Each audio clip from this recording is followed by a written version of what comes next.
Welcome to the Listener's Commentary on the New Testament. Your guide is pastor and theologian Dr. John Whitaker, and the heart behind these studies is to help you better understand the text of Scripture so you can more fully live it out. It's all about helping you learn and live the Bible. Here is the book of 2 Corinthians.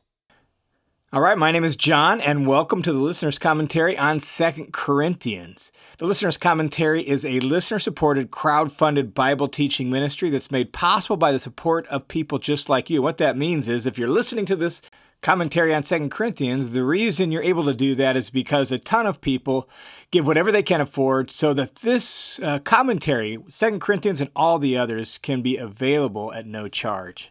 So to those of you who support this ministry, thanks a ton. And if you want to join the team of supporters, there's a link down in the notes below, or just swing over to listenerscommentary.com, click the Give button. You can set up a recurring monthly donation right there, or give a one-time gift right there as well. Or you can support this ministry through the Listener's Commentary Study Hub. Give what you can afford. You get access to all sorts of bonus material inside the Study Hub with pictures, maps, charts, and additional data beyond the audio to help you learn and live the Bible.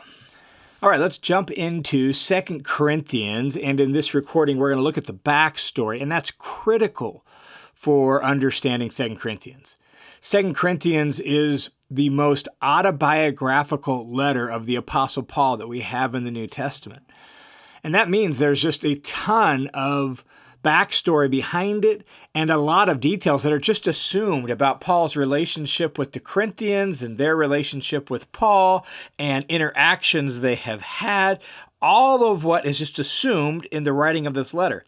And if we don't have at least some grasp of that backstory, man, the letter is going to, in some regards, elude us. And so we need to really wrestle with what all has gone on in Corinth and between Paul and the Christians in Corinth that led to the writing of 2 Corinthians.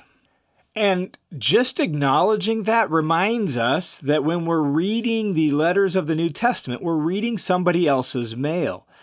And that means that we aren't the original audience. There's questions that are being addressed and issues that are being addressed that aren't maybe our questions or our issues. We have to honor that the writings of the New Testament have a dual nature, much like Jesus had a dual nature. Jesus was 100% God and 100% man, living as a first century Jew in Israel, right? He had this dual nature. Well, the writings of the New Testament have a dual nature as well. They have a divinely inspired nature, and at the same time, they have a very human backstory and audience and authorship. And so both are true of Jesus and the letters of the New Testament. 2 Corinthians, that shows up in large print. There's just a ton of backstory here, and so we want to spend some time wrestling with that in this recording. And before we look at just those details related to 2 Corinthians, I would encourage you, if you haven't listened to the backstory to 1 Corinthians, that would be helpful. Again, I'm not going to repeat everything I said there about the city of Corinth and that it was a large and prosperous and influential city. There were lots of opportunities for social advancement, which created a unique sort of climate within Corinth. All of that's really important, and that's in the backstory to 1 Corinthians. Not only that, in that backstory to 1 Corinthians, we also talked about the honor and shame nature of the ancient world. We talked about the patron and client system and how that affected things. That's really important here in 2 Corinthians as well. And so if you haven't listened to the backstory of 1 Corinthians, or if it's been a while since you have, I'd encourage you to listen to that as well to help flesh out the whole story here with the Corinthians. And let me just mention a couple things with regard to that honor and shame and patron-client system that's really important to 2 Corinthians as well, and that is that Paul refused to be a client of a wealthy patron, and instead he worked with his own hands. You can read that in Acts chapter 18, where he worked with Priscilla and Aquila in their leatherworking and tent-making shop. That was his trade that he had by virtue of his family heritage, and so he did that to make his own money and pay for his own room and board. And so he did that instead of being socially indebted to some wealthy patron. which was really bucking the system of the day. And that meant he was doing manual labor and didn't have a patron of status who brought him honor either. And so this really, in some regards, lowered Paul's social standing status, particularly in the eyes of some in the church in Corinth. And add to that Paul's sufferings, his hardships, and not only Paul, but his team suffering in hardships and his relative poverty. And man, he sure doesn't look like an ambassador or an apostle for the King of Kings. And that lies behind a lot of what's going on in 2 Corinthians. And so we have to remember some of that. And so, again, encourage you to listen to the details of that in the backstory to 1 Corinthians. The other thing that's really important here that we need to make sure we have in mind is just all the interactions between Paul and the Corinthians that has led up to the writing of 2 Corinthians. And so here's what's gone on, all right? Paul has written 1 Corinthians, and you can get the backstory to that on that recording. But he's written 1 Corinthians, and at the end of 1 Corinthians, Paul says he's planning on coming to Corinth himself. But before he comes, he's thinking of sending Timothy and maybe some others with him. And so he urges the Corinthians to treat Timothy with kindness if he comes. And so Paul sends Timothy and Erasmus out into Macedonia. They're going to make their way through Macedonia and down to Corinth. And so that's all there in 1 Corinthians 16 at the end of the letter that Paul is planning on coming, but he sends them out. Well, somewhere after writing 1 Corinthians, somewhere after sending Timothy there, maybe when Timothy returns, somehow Paul receives word that the problems in Corinth have not gotten better, that they've actually gone from bad to worse. Not only that they didn't respond well to 1 Corinthians, to that letter, and some people really got offended by that. There was now more problems and tension and division in the church. And so Paul, who was in Ephesus when he wrote 1 Corinthians, Paul sails from Ephesus to Corinth, a trip that's not mentioned in Acts. Ephesus is right across the Aegean from Corinth. And so Paul sails from Ephesus to Corinth and makes a brief visit to Corinth to try to solve the problems and straighten things out. It was an impromptu, unplanned visit that was motivated by what he had heard about how bad things had gotten in Corinth. Well, Paul sails there, he meets with the church, and it did not go well. 2 Corinthians chapter 2, verse 1 makes it clear that, man, things went bad. He actually refers to it as a painful visit or a severe visit, a difficult visit. We learn that Paul returned to Ephesus a little bit shamed, a little bit with his tail between his legs. Like there was a ringleader of the opposition to Paul in Corinth who really came out strongly against him in a public gathering, and it didn't go well for Paul at all. This left really things in a state of disarray in Corinth.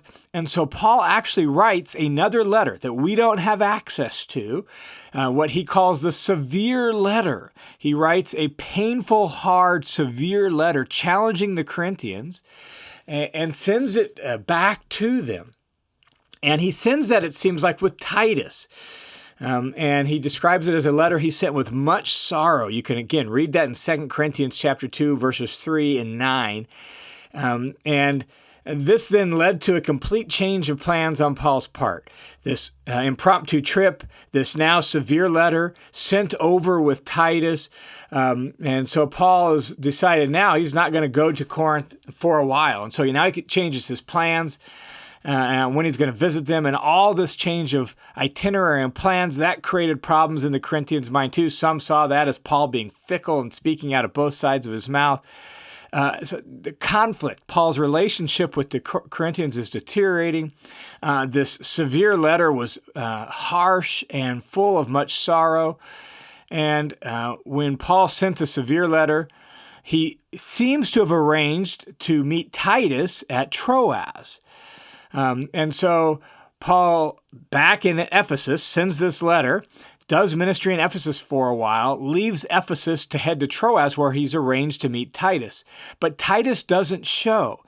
And Paul is just anxious. He wants to know how the Corinthians responded to that letter. He wants to know, man, if there's been any forward progress. And he's waiting for Titus at Troas. And Titus doesn't show. And so he's like, man, I got to go find Titus. And so he sails from Troas across the Aegean, probably to Philippi, and eventually finds Titus in Macedonia. Likely at Philippi, but we don't know for sure where at. He finally finds Titus and meets Titus. Again, you can read that in 2 Corinthians chapter 7, verses 6 and 7. So finds Titus, and Titus brings news of Corinth. And the news he brought was sort of mixed. He brought good news that the majority in the church had responded to the severe and sorrowful letter and had repented and reaffirmed their commitment to Paul and to Paul's gospel ministry. And so the majority of the church had responded well. They had heard the criticism and the harshness of the letter. They recognized they were wrong and they had repented. But the news was mixed because there was still a vocal minority who looked down on Paul and questioned his leadership. And not only that, there was this presence now of some Jewish traveling preachers who had questioned Paul's legitimacy. And that was stirring up some problems in Corinth as well. And then there was still the matter of the collection for the Jerusalem Christians that had been inaugurated, right, in 1 Corinthians. He was trying to get them on board and get them going with that. All of that's been tabled now and all this chaos, and so he wants to get them back on board with that as a show of kind of support and allegiance together. And so he's trying to get them back on that. So we at least got large repentance, but there's still a vocal minority, and then there's these Jewish traveling preachers that are causing problems. And so before Paul himself traveled back to Corinth, Paul wrote another letter. This is the letter we call 2 Corinthians. And Paul, in Macedonia, writes what we call 2 Corinthians and sends Titus and 2 Corinthians back to Corinth to kind of welcome back in the majority who has repented, explain once again his philosophy of ministry and why it looks the way it does and how it's based on the cross, to challenge the vocal minority and to kind of encourage those who are on board with Paul and his ministry to get back to gathering the collection. And then Paul sends Titus back with that letter and those instructions, and he himself continued preaching in Macedonia for a time. Possibly up to a whole year. We're not sure exactly how long, but it was a good chunk of time. And he continued preaching in Macedonia for a time. And that's probably when he went up into Illyricum, kind of northwestern Macedonia. We have no record of that in Acts, but when Paul writes Romans just shortly hereafter, he mentions he had gone up into Illyricum. This is probably when that happened. And so Paul writes that letter. He continues preaching in Macedonia for a good length of time, giving them some time to kind of respond to 2 Corinthians, get the collection together, make sure things are in good order before he himself comes to Corinth. He eventually comes to Corinth and spends an entire winter there in the late 50s. Whew, that's a lot of material, isn't it? But that's, in a nutshell, the story behind 2 Corinthians. I have a document that I'll put in the study hub that summarizes all of that to help you follow along with that and make sense of that. It's a load of piecing together what's said in 1 Corinthians, 2 Corinthians, Acts, and organizing it all so that we at least have some handle of all of Paul's interactions with the Corinthians that led up to the writing of 2 Corinthians. And just bear in mind, 2 Corinthians is technically, as best as we can tell, at least the fourth letter Paul has written to the Corinthians. Before 1 Corinthians, there was a letter that Paul wrote to them dealing with a specific issue. Then there was 1 Corinthians. In between 1 and 2 Corinthians, there was that severe and sorrowful letter, and then there was 2 Corinthians. And so there's just been a lot of interactions dealing with this church, and we at least have to have some of that story if we're going to read 2 Corinthians well. So that document's available in the study hub to help you sort some of those details out. All right, let's just summarize some of the details of the backstory in a little bit more straightforward, traditional manner, just so you at least have those for you. So the author of 2 Corinthians is the Apostle Paul, calls himself that in chapter 1, verse 1, chapter 10, verse 1, and obviously, as we said, it's the most autobiographical letter we have of his, involving a lot of details of his life. The recipients are the Christians in the city of Corinth. Corinth is a large and prosperous city in the Roman provincial district of Achaia. And Corinth was one of the top 5 cities of the Roman Empire in the first century. So it's a really important city. That plays into this letter as well. And Paul, as we said in that backstory, wrote this letter from Macedonia after he met Titus. And Titus brought mixed news about how the church had responded to that severe letter. And so Paul wrote this letter to the Christians in Corinth from Macedonia, which is northern Greece, north of the city of Corinth, and sent it back to Corinth with Titus. Now, when did he write this letter? Well, there is a range of dates suggested by scholars from, say, late 53 to as far as like early 57. I mean, that's a pretty big date range. In other words, it's really hard to pin down the exact dates for this time period in Paul's life. We know he started the church in Corinth in 51, and we know he spent about 18 months there doing ministry there after he started that. We also know that his interactions with the Corinthians began while he was in Asia or in Ephesus on his third journey. And we know that there's been significant interaction with them between 1st and 2nd Corinthians that would have taken several months. So how do we sort all that out? Well, probably the mid-50s makes good sense. And I tend to think then that 2 Corinthians was written probably 54-ish, 55-ish, maybe upwards of 56-ish, somewhere in there, right? So that mid-50s is when this letter was written. And it was written specifically to reaffirm Paul's commitment to the church and to urge their full reconciliation with him by those who have repented.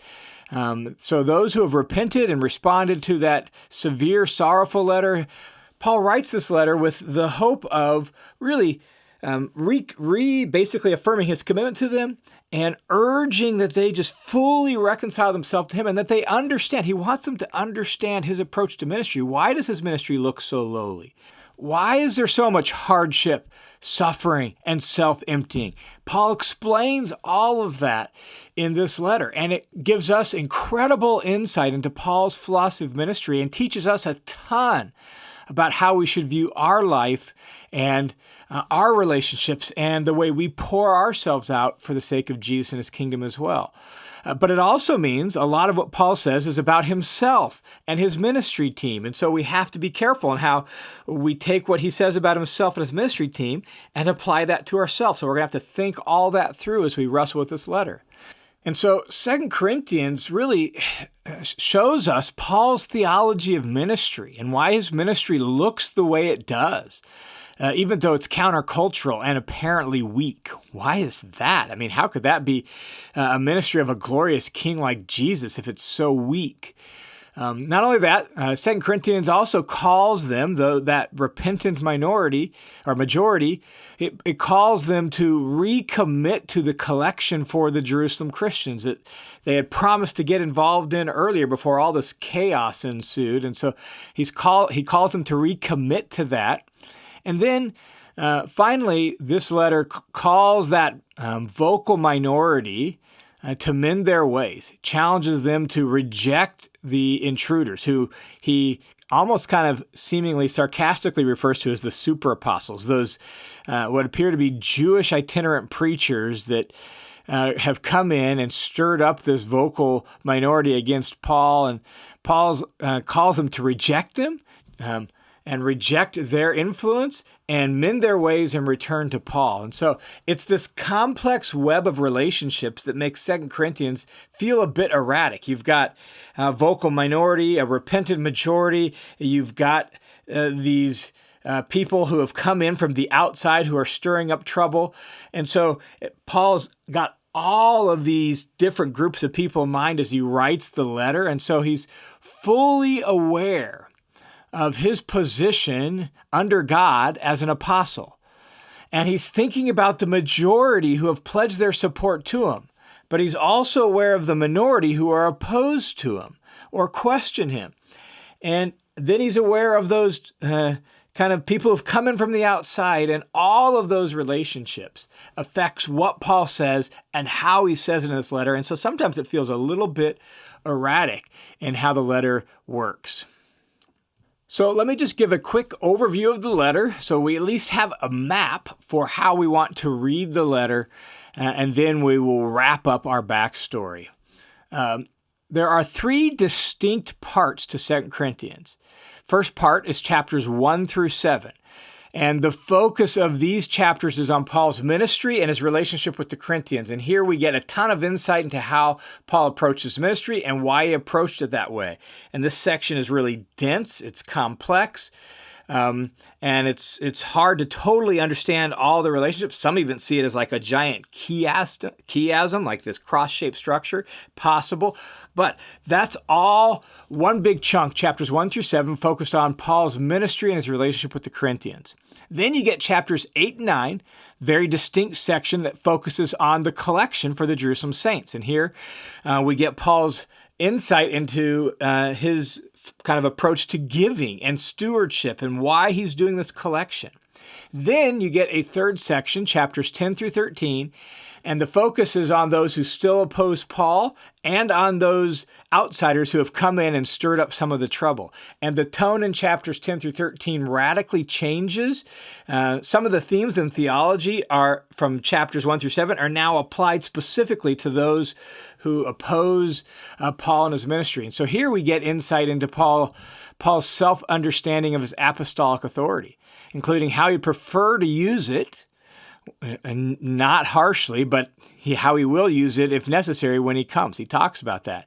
Here we see what he considers appropriate boasting, because boasting was such a big deal in Corinth, and Paul's like, well, here's appropriate boasting, and he boasts in his suffering and his weakness. And so chapter 10 through 13 is really taking some of that theology from 1 through 7 and applying it to the troublemakers that still remain in the church at Corinth.